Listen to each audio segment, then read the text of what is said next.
Yeah. Y'all know what time it is. It's about that time once again. This. You already know what it is. This your boy JTL right here. What's up? It's your boy HD. What's up? Opposite from the norm. Before we get this show started, make sure y'all smash that like button. Make sure y'all share. Leave some comments in the comment section. Definitely make sure you subscribe. All right. So on this show this evening, what we're gonna talk. I was thinking about how every time let me back up a little bit. What I seen was this video and somebody had put together a compilation saying all the black famous people that didn't agree with Black Lives Matter. So I'm watching this video and it bothered me because the people that they put in there is just the celebrities. You know what I'm saying? They don't put the people that matter on the ground that's talking about this and how we feel in the community. You know what I'm saying? At least do it justice by doing that.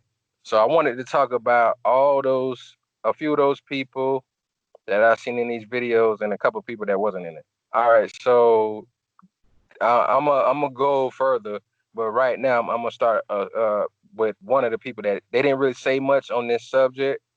Like everybody who knows Forrest Whitaker, he played in Training Day as Denzel Washington's lead supervisor.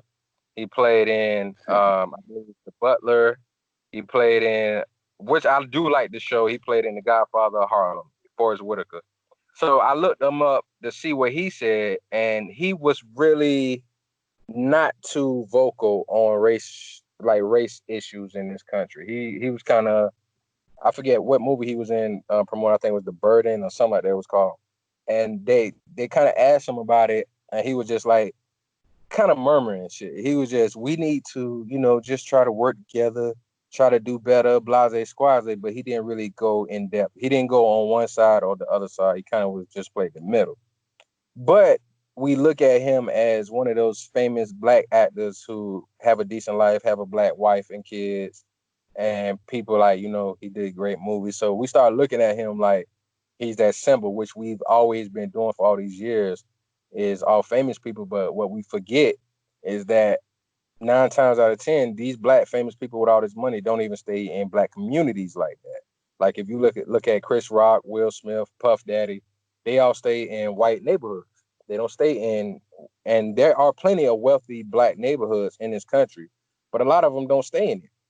Okay, so then we can talk about um who's the Morgan Freeman, his sellout ass. When they had him on Don Lemon show and other shows, he's just, oh, the only way we can deal with race is to not talk about it. I won't refer to you as a white man. You don't refer. I ask you not to refer to me as a black man. And then when he was talking to Don Lemon, he was like, oh, me and you are testament that there's no racism in this country.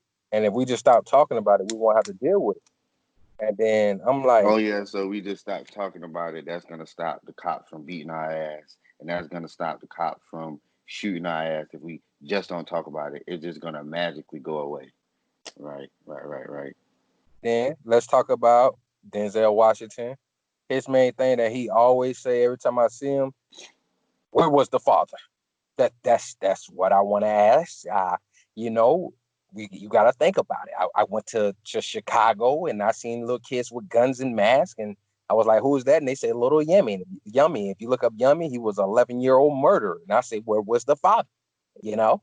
And then you got Oprah Winfrey. We ain't got to get into that damn mammy, but but for those names I named, you have to think about this. We're talking about black people that are so famous that when they go around white people, they're noticed. These white people know who they are. These are people that have made over hundreds of millions of dollars, if not billions of dollars in the film industry for these white people. Like I said with Forrest Whitaker, you got the Butler, you got Training Day, you got I'm trying to think of another big movie he had. Like he's been in a few big movies. Of course, Denzel Washington. Of course, Morgan Freeman. So we're talking about black guys who are always probably dealing with white people 9 times out of 10, if not 10 times out of 11, when it comes to their business and who signs their paychecks. So they're not gonna have nothing to say about these people. You get what I'm saying? They've been good to the master, been good to them, to these house Negroes. And now somebody might say, Oh, why you going in on them? Because I want us to start thinking and start asking questions. We're gonna just do more shows about facts and studies that we find, God willing. You know what I'm saying? Like strictly facts. No more just opinions and feelings, but facts. Okay. But I'm just doing this for us to ask more questions about the people who we are looking to. We gotta think about it for one thing. Back in the 60s and beyond, okay, black celebrities had no choice but to stay around black people. Most likely. I'm sure if you can fact check if you want, but we sure about that. When you have a Joe Lewis, you have a Muhammad Ali, you have, you know what I'm saying, Sidney Poitier and all. Well, no, he was always around white people. He married to a white woman. But the majority of black people always had to stay around their own time. They couldn't just venture out and go somewhere else. Like, you know, people still had issues. When Sammy Davis Jr. got arrested, so back in the day, tried to marry a white woman, the mob stopped him. I think they beat the shit out of his mother or something. Like, they stopped him.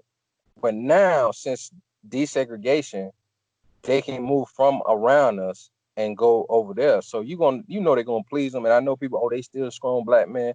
I'm not saying they're not strong black men, but what I'm saying is, for the culture of our people, they don't stand up for it, and that's what we need more.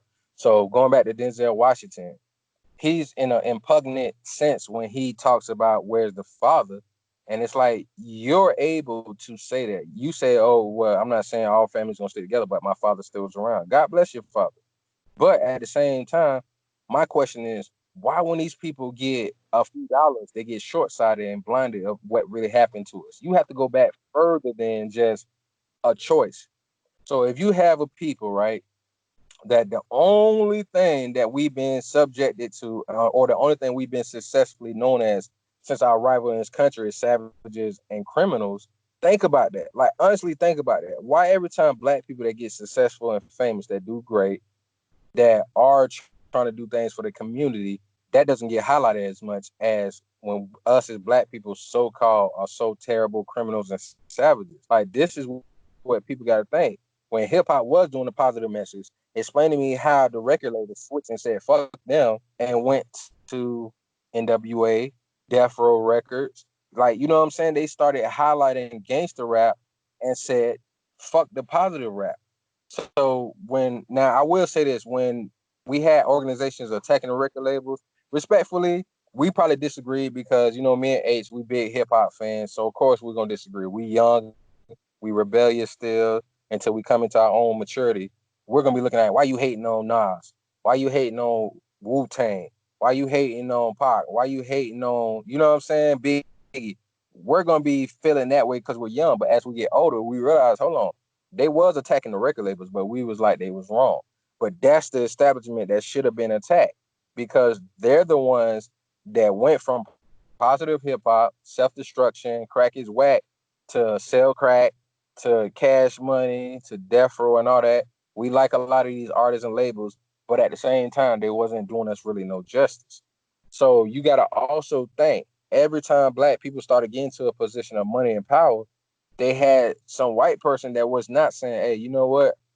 Maybe y'all should try something more positive. It was, how can we sell records to combat those labels and artists that were selling records too, even though they might have been saying fuck that shit for our community. Because you gotta think, they may get mad at Nick Cannon, but the Jewish community owns a lot of these record labels, media outlets. They do.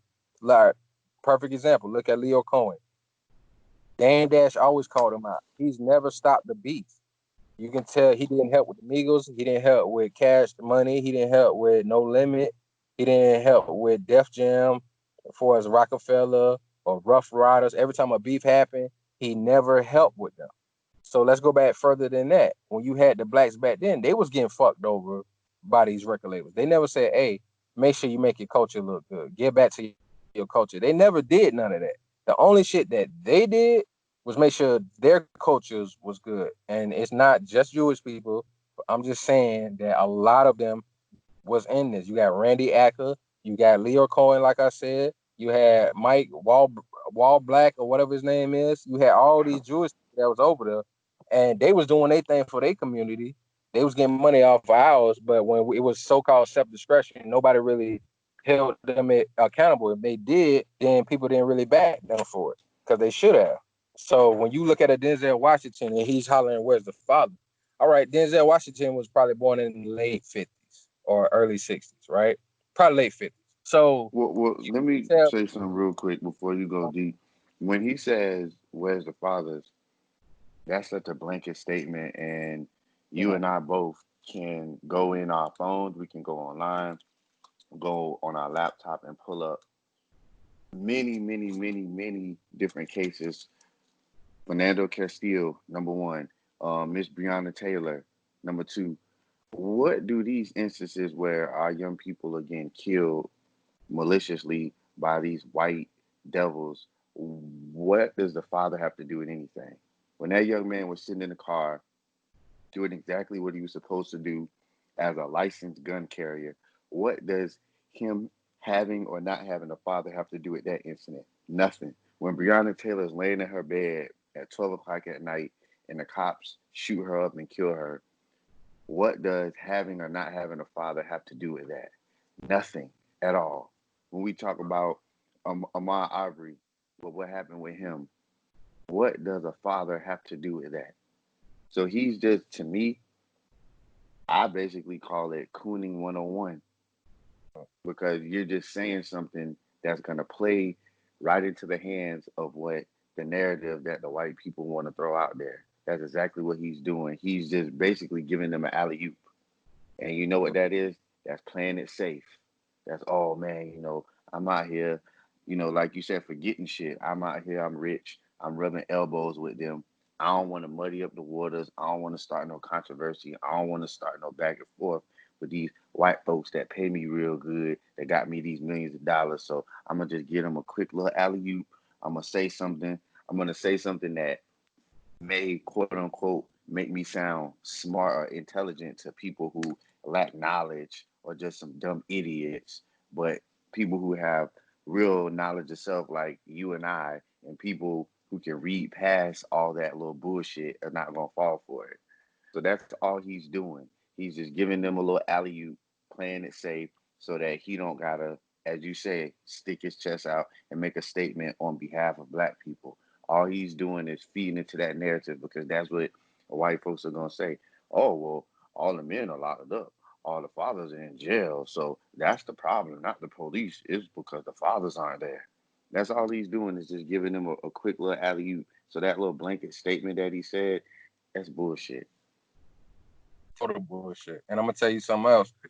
Joe Rogan, white dude Joe Rogan, one of Dave Chappelle friends, he had the Jewish guy Ben Shapiro on his show, and I seen that they was talking about the race situation, especially with black people. And I gotta kind of give Joe some credit because he didn't just let Ben Shapiro say that nonsense. Because Ben Shapiro tried to start off talking about just accountability. And he was like, immigrants. If you look at my people, us coming in this country, what we had to do, and Joe Rogan stopped him. He said, well, I will have to say this. He said, there's a difference if you have people who are immigrants who voluntarily came to this country versus you having slaves being forced to come to this country. So you're gonna have a different culture of people that's gonna make different decisions when you have a people that was held down in bondage and slavery for all these years. And then he tried to also Ben Shapiro also tried to bring up where he said, for his racism. And he was like, you had laws and things like that put into to not be more racist. So there's no racist laws. And he said, well, you gotta think. He's like, if you look at what happened with the 60s, that was what, 50 plus years ago? So he's like, so that was not that long ago. So you got even this guy, and I see other people do it respectfully, is telling this guy who's Ben Shapiro, like when Joe Rogan made jokes about smoking weed and stuff, here go Ben Shapiro, well, I don't come from that world, so I can't really comment on it. You should say the same thing with black people. I don't come from that world, so I can't really comment on it. For you to sit there and always draw up numbers and data and statistics and facts when you don't go out and do your own field research and you just go off numbers, yeah, you can idly sit by and have implicit biasness and think that's not what it is. Implicit biasness for people, saying look it up, but it's technically it's basically it's you making decisions and being biased, which is kind of like having a personal opinion that you're going to stick to more so than somebody else's opinion because of your personal experiences. So you're going to be a little more biased about that. So when you have somebody who's implicitly biased, they're going to do like Ben Shapiro and look at stats and numbers versus looking at reality and people's experience. So back to Denzel Washington, I seen another clip when he was on one of the Sirius XM interviews with his sister, and him and the black cast for Fences was talking about well, I think the lady asked him about, for as a black director, did it have to be a black director? Do you think a white person could have did justice? And he said it's not about black and white, it's about culture. Because he said Martin Scorsese, he Martin Scorsese did Goodfellas, but maybe he could have did Schindler's List, and then he named other directors. But he said, but it's the culture, and he brought up, a lot of people may not know about having to put a hot comb through your hair like we might know. All right, culture comes from an indigenous people. So if you have an indigenous people stole from their original culture to come to a culture where they have to make do, that doesn't mean that that culture is really being highlighted like it should be because it's not our origin. So when he made blanketed statements like you said like that, what makes it bad and what makes it harming to our people is because you keep seeing more and more black people doing this, especially celebrities, because they have money and rub shoulders, like you said, with the elite whites and the corporations. So they're not going to no longer talk about it. So let's go back further than just Denzel Washington's era. Okay, if you think about starting off with slavery, then you think about um, abolition. Then you think about Abraham Lincoln putting the 13th Amendment into play. So you have to think about the 13th, which was, for people that don't know, y'all can look it up.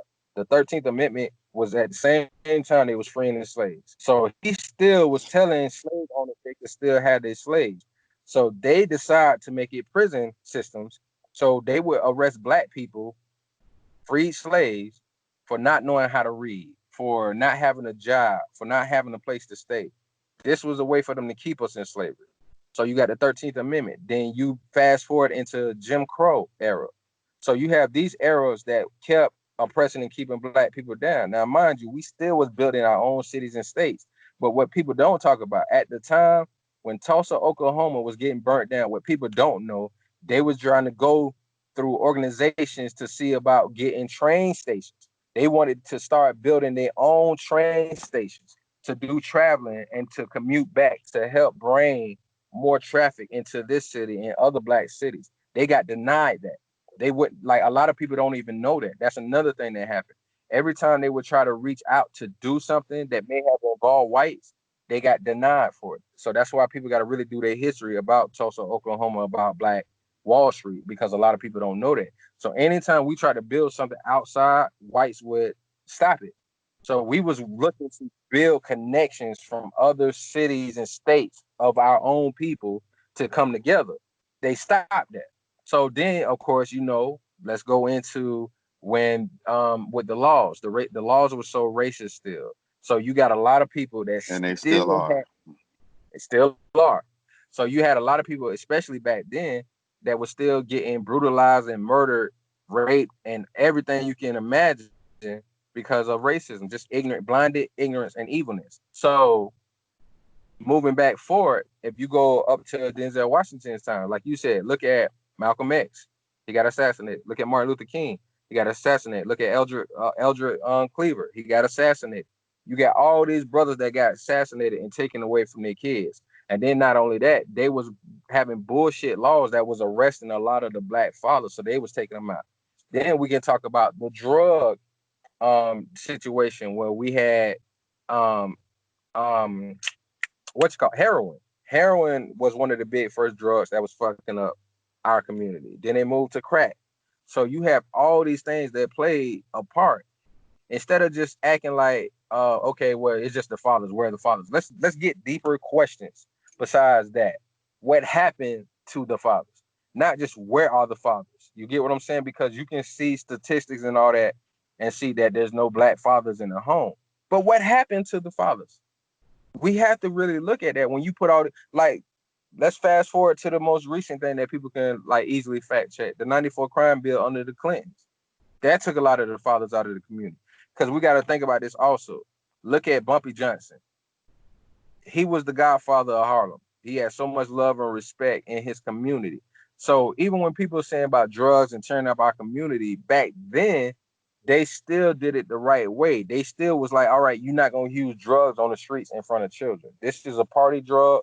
Go somewhere where it's nothing but adults and y'all do y'all thing behind closed doors.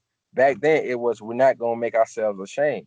But then when you fast forward to like, look at a Larry Hoover, look at the situation in Chicago. Before they start taking people like Larry Hoover and the OGs that was over these gangs, the Vice Lords and the Disciples and all these gangs in Chicago, right?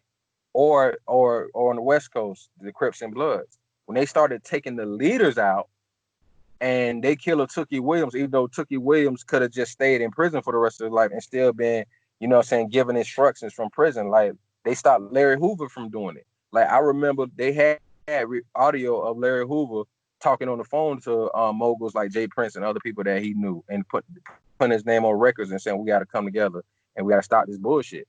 You know what I'm saying? They shut that down.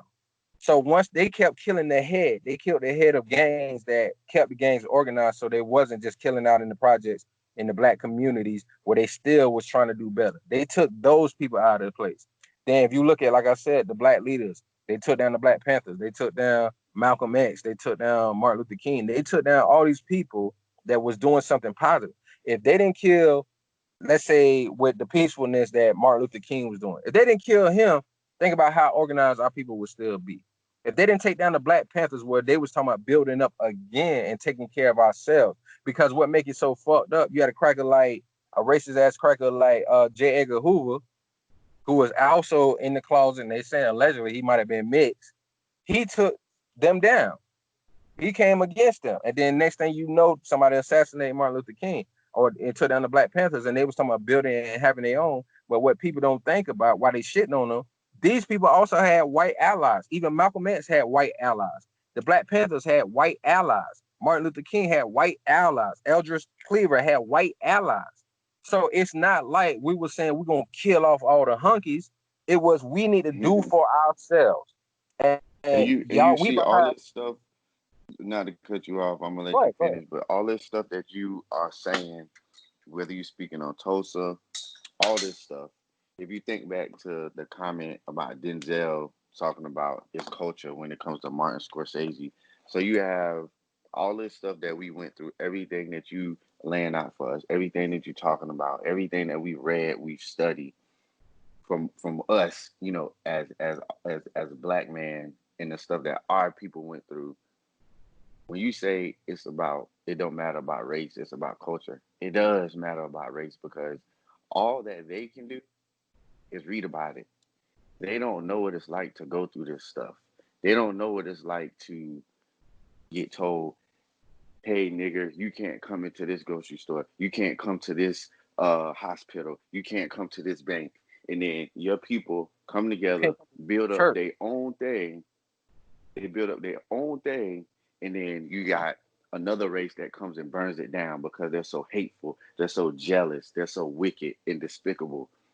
Only thing that they can do as white people is just sit there and go, oh man, I didn't realize that happened. Or, oh man, I feel so sorry for you. So if they go and make a movie about it, all they're doing is just going off what they think they know or what they think they feel. But if a black man sits there, writes the movie, directs it, he's going from feelings, emotion. He knows what it's like to go through it. He knows what it's like to get thrown on the ground. He knows what it's like to get drugs planted on him illegally. He knows what it's like to have a friend, a family member die at the hands of the cops. So that, once again, another statement made by Denzel that's just so stupid and so ignorant, and another alley oop to white people.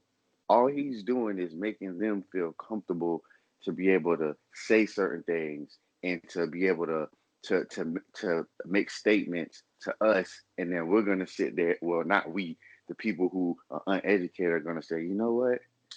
He's right. It is about culture when it's not, because their culture is not the same as ours. Their culture is to rape and to kill and to try to take things that's not theirs. That's their culture. That's what they come from. That's their history.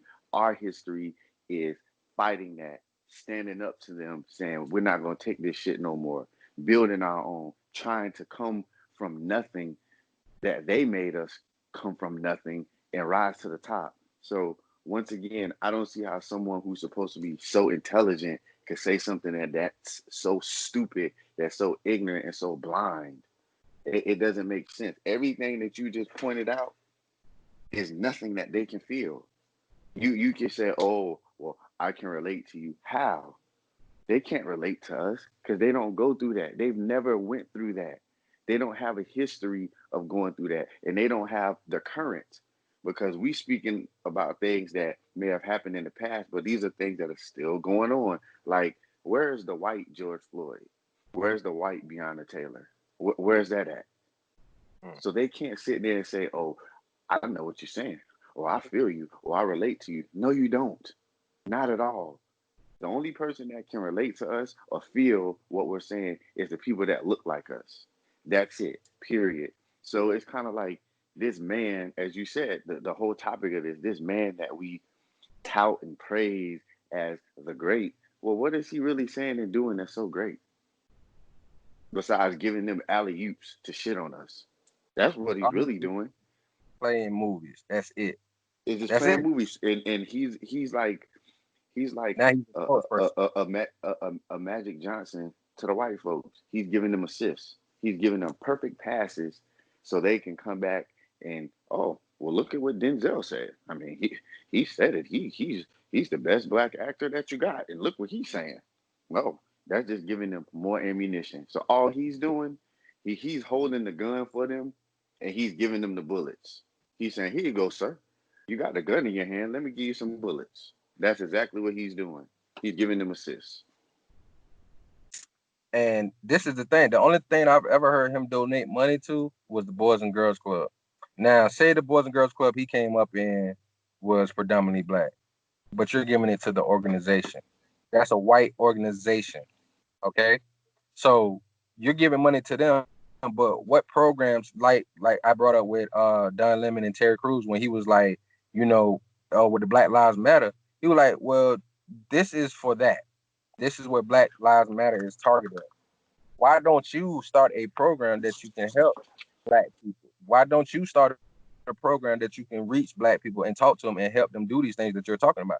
Well, we don't want to get into all that. I just want to thank you. That's the one time Don Lemon did something that made me proud of him as a black man or black person is when he shut up a bullshit, somebody who they got a little change, and now they want to talk about it ain't about that when it is about that. Listen, start an organization. Denzel Washington, the only thing I've ever heard him do was donate money to a white organization. Where are your fathers being fathers organization? Where's your fathers being fathers to their sons organization? Where are your black people in my community helping organization? You have none of that. So you think sitting back being prestigious and elite is what's going to help because you're an image, because white people can hold you up, which is what they always do. So, like I was saying, when I named all these places, these are the questions we need to ask because when we talk about what happened in Tulsa, Oklahoma, when we talk about what happened in Philadelphia, Ohio, New York, when we talk about Rosewood, when we talk about all these places, and y'all can go see the movie Rosewood or y'all can go watch the documentary on Tulsa, Oklahoma. When you name all of these places, that white people were doing this to black communities that we built. What do you think happened? If every time historically we had all these towns, if you put them together that made millions of black people got burnt down to the ground, what the fuck do you think happened? People lost they girth to want to grow a city. They lost they nuts to believe that they can really be something because it culturally this is what happened to us in this country. Culturally, we've been fucked over by another race culture and their culture.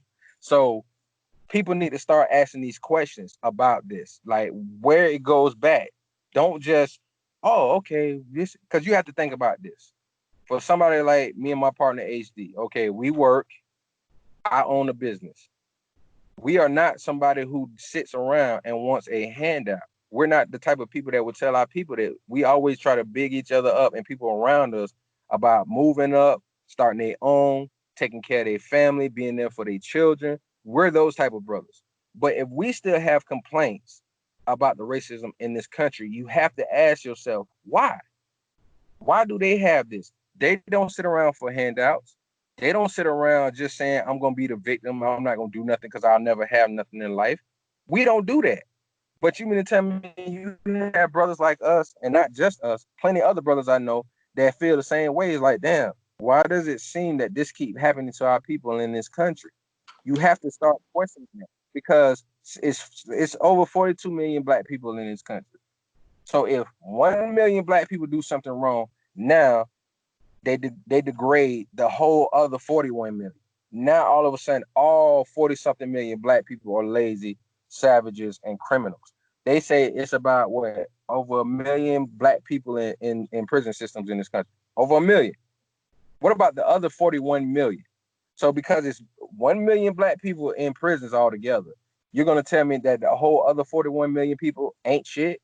Like these are the questions people need to start asking instead of just sitting back believing this bullshit. So, but I will say this for the real people out there, genuine people out there that are trying to actually help and assist. I appreciate y'all because that's God's work. You know what I'm saying? And I'm gonna be honest on that because I feel like those people that are out there, because I've seen footage of different races out there. I'm not just gonna say white people, but different races out there getting their ass whooped by the police. And other white people are like, why y'all out there doing that for them black people? Black Lives Matter ain't nothing but a terrorist organization. You gotta think, Black Lives Matter. They trying to separate it like it's not black people. It's not about black people, and then they're denigrating it and saying that type of shit. And these are the things that people have to learn to pay attention to. We have to ask these questions because once again, I said, me and my partner HD, excuse me, are not the type of brothers that are just going around blaming white people and sitting back and being victims. We're not that. We don't believe in that. We believe in working And hard. what we believe in is saying, motherfuck them, and we're gonna get this. All that stuff about blacks being waiting around looking for handouts. Once again, that's creating a blanket statement trying to provide that to all of us. When I mean, just look at it. You have black brothers and sisters who graduate high school, then go on to college and go on to get jobs. Are they looking for handouts? Or you have people like us who work hard every day, take care of our business, take care of our families. What handouts are we looking for? We're out there working with what we have and we're working to get better. So everybody who's saying about the little handouts, they really should look at the people who are born with the silver spoons in their mouth, which is the white people. Those are the ones who get the handouts because the handout is, they graduate from high school, they graduate from college, and they get handed down, keyword handed down the business, or they get handed down some money. That's a handout. That's them getting something from daddy or granddaddy or great granddaddy that they didn't have to work for. That it was just handed to them. So when it's being called this handout shit, you should be looking at the white people, not at us, because we don't get handed shit. We got to go get it ourselves. And we have to work 2, 3, 4 times as harder as they do. We have to outshine them 2, 3, 4 times to outshine them just to be put on the same level as them. So if anyone gets the handout, it's them, not us. Man, this white piece of trash motherfucker who tried to argue with me back and forth in the comment section when he tried to say that shit to me that uh uh they didn't have to work hard. This ignorant motherfucker tried to tell me that Barack Obama didn't have to work twice as hard. He's trying to tell me that Condoleezza Rice didn't have to work twice as hard. He's trying to tell me that Colin Powell didn't have to work twice as hard. You gotta look, these are people that was born ranging all the way back to the fucking 40s. All right.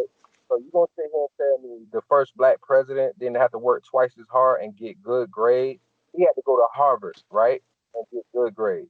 Guess what? Exactly. How hard is it for a black man back in those days, in the 40s, 50s, 60s, 70s? How hard was it for a black man to get into Harvard? Do you realize how much better he had to do than some white dude? So, but once again, when we talk about handouts, a lot of them could have been maybe just on the borderline of being able to get in, but what do? They get a recommendation from daddy, one of daddy's friends, or one of Oh, granddaddy's oh, friends to get not to them cut into you off. Harvard. I was just about to give that example. Look at Barack Obama. He had like what, a 4.0 or something like that at GPA, and he was a attorney back then, and he was a senator. Now let's reverse that. The white version, George W. Bush Jr. They say he was barely a C student when he was in Harvard. He was barely a C student, but he became the president of the United States. You're gonna sit here and tell me if Barack Obama was a C student, C average student in Harvard, and he was smoking weed and partying the same way that George W. Bush did, that he would have became the first black president? You know how intact your credentials have to be the first black president? Do you know how much work you Right. would have to put in? Like, it's just like Chris Rock said on that on his stand-up special, Never Scared. He said a C student, you might end up being a fucking janitor as a black person. A C student as a white, you become the fucking president of the United States. This is the type of questions that people with logic have to use to think about them. Now let's talk about Condoleezza Rice, first black U.S. attorney. You gonna sit here and tell me that she didn't have to work twice as hard to become the first black one? Colin Powell, the first black U.S. general. You gonna sit there and tell me that he didn't have to work twice as hard to lead our army for those years? Come on, be fucking for real. So when you see all these black towns that was torn down, burnt down, that's where the mentality started to come up back up again about damn, the white man don't want to let you have nothing. They burned down our cities and killed I don't know how many black people and children. So you gonna sit here and tell me that your response to all that agony and pain that you've been feeling since you made it and you made millions of dollars, where was the father? That's what you're gonna tell sensible black people? Where was the father? That's your answer? No, that's for white people. That's not for us. Like, hey, that's for them. That's not for us. If you sit around and say the same shit that they say, that's scapegoat shit. Because now it's accountability. You can't blame us no more for that. But you mean to tell me that if I grew up in Southside St. Pete, Southside Chicago, West Philly, if I grew up on South Central, that if I do make it out and have a college degree from a city college, I'm still not good enough. You're not looking at where I made it from. Like Nipsey Hussle, real quick, so he gave a great example. When the Complex magazine disrespected him and said that he's the least to succeed, he was like, I took that as definitely offensive because look where I came from. And and through the course of me growing up in a drug crime infested community and growing up as a rolling 60s crip, I was able to make it here. And you're gonna denigrate what I did. God bless me to get because you know my situation wasn't good enough. You're not looking like Pac said, the rose that grew from the concrete. You're not gonna look at the rose and be like, damn, that rose all fucked up and beat up and leaning to the side, rose petals falling off. You're gonna be like, oh shit, a rose actually grew from the concrete. And when I was a little bit younger, I was walking home and I walked past a sidewalk and it was a rose growing through the cracks. And I thought about what Pac said. I didn't look at it and say he was all fucked up. I was just like, wow, a fucking rose that grew from the concrete. That is some powerful way of thinking and channeling spirituality of your life and who you are. So, like I said, when you look at Denzel Washington, Yummy's center, y'all look up Yummy Center for his life story. The situation he came from his family, the only people in the community who look to when there was no like you because we're talking about the age that became his father. So when you have someone like Washington who didn't really look into Yummy Xander's story, and that's what I miss about Pac, because that's how I knew about Yummy Xanderford, is because of Tupac and him talking about what he went through. And Pac is a soldier. I don't care what nobody say. Pac was a soldier, man. He was a true revolutionary, because they talk about is the thug shit with Pac, but they don't talk about the fact that when they killed Yummy Sandifer and Pac went out there to do a show and kind of find out he was doing the show for the gangs that was involved in killing Yummy Sandifer. He got into it. He cussed them out. He told them, "Y'all killing the generation of us. Y'all killing our babies." And all they did was still throwing up gang sign like "fuck that."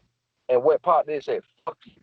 Since you gonna destroy our community, I'll kill you myself. I'll take you out." And they had a shootout, alleged. They had a shootout right there in the stadium. That's some soldier shit. But this is my problem. A coon like Denzel Washington won't go back to these communities and talk to these gang members and say, "Listen, y'all brothers, make something, but I'm asking you, for our sake, for us to keep survive, I'll donate. Let's make organizations. Let's clean it up. If y'all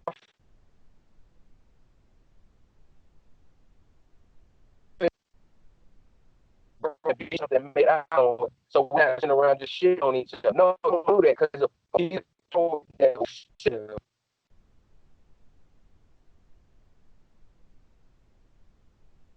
These niggas will sit here once they get money, as long as they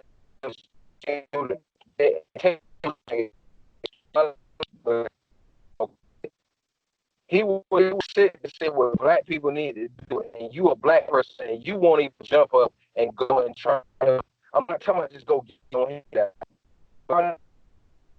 A fucking opportunity, because when they say with Shay Nate, you know what, these females, this is another reason why I have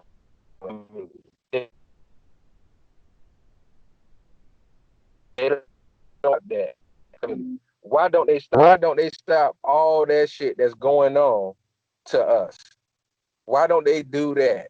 You have them sitting around, our communities is still fucked up, but they won't come around and actually help. And think about when women have to do Section 8, they can't make that much money because they'll kick them off or charge them too much. When women have to go file paperwork, they have to let some stranger come into their house and look around it. That's work. That's work. So it's handout. You have to prove yourself on a handout. The same way you have to prove yourself on a handout. So I just want people to ask more questions. Don't just listen to what people say because they're famous, and we got to stop doing that as black people. Don't just listen to what they say because you respect them because of their craft, that they're great as an artist or they're great as a movie actor. Ask those actual questions about what's really going on and why these things going on in the black community. And you have responsible, respected people in the black communities that are also asking these same questions. And for anybody listening, y'all go check out the King Stop Killing King march by my son and Tamika Mallory, because it gets no love. They don't talk about it. They talked about it for like 2-3 days, and that was it. They don't talk about it no more. So they had to leave that to go help their brothers and sisters. It's more than just Breonna Taylor that was affected and Ahmaud Arbery. It's more than George Floyd that was affected. It was families, it was friends, it was communities that was affected by these murders, because you have a lot of black people that's trying, and then they see the police who protects and serve them killing them. Let's ask more questions, y'all. Let's actually try to start caring more about other people instead of just worrying about what's on our front door, because sooner or later it's going to come to your front door. So before we go ahead and end the show, I want to let my boy HD, if you got anything else you want to speak about on the topic, just go ahead and chime in before we wrap the show up. No, I think that we hit on all the points. The time I kind of let you run with it on this one, but all the comments I made was just piggybacking off you, and I just really agree with everything that you were saying. That these people who have the money and the opportunity to do and say something like a Denzel, they usually don't. And I think a lot of it, whether they want to admit it or not, comes from the fear of maybe not getting a certain movie role anymore, maybe not getting paid a certain amount of money, maybe not being able to rub elbows with certain people, maybe not being able to get invited to certain shows or certain parties and things like that. It comes from that fear. And also, I think it comes from the aspect of forgetting, like you said, forgetting where they come from, forgetting the real people, because a lot of times when they get out there and get those millions, they start to speak from a perspective of the higher ups. Not everybody is going to be an actor or actress. Not everybody's going to be multimillionaires or billionaires. And they start to talk and say things from a perspective because they lost sight of the real world, of the real people. They're out there in Hollywood living this certain lifestyle that not everyone else is living. And they just turn their back on the real people. And that's sad. And they want to comment and they want to, a lot of times, look down upon the real people and point fingers and try to say that, oh, it's not the white people, it's us, when they're forgetting what the real problem is. The problem that has stemmed from years and years and hundreds of years up until now. They want to act like, oh, well, since quote unquote slavery is over, we need to stop looking at it as that and we need to stop looking at ourselves. But all the systematic racism that goes on, all the stereotyping, all the times where a black man will walk into a room with a college degree, with the credentials, sit down in front of a white man and try to get a job, and he gets turned down. Not because he's missing something off his resume, not because he did or said anything wrong in that interview, just simply based upon the color of his skin. He's not getting that $100,000 job that he's qualified for. He got to start at a call center or something. Not saying that anything's wrong with that, but he's more than qualified for this job that he sat down for, but he don't get it just simply based upon the color of his skin. So when they say stupid shit like, oh man, oh, where are the fathers? That has nothing to do with that black man who gets rejected for that accountant job just because he's black. That has nothing to do with it. It has to do with a problem in a system that was built years ago that still exists to today. And all they're doing is putting a blind eye to it and giving the white people more ammunition for the things that they say and do. Simple, point blank, period.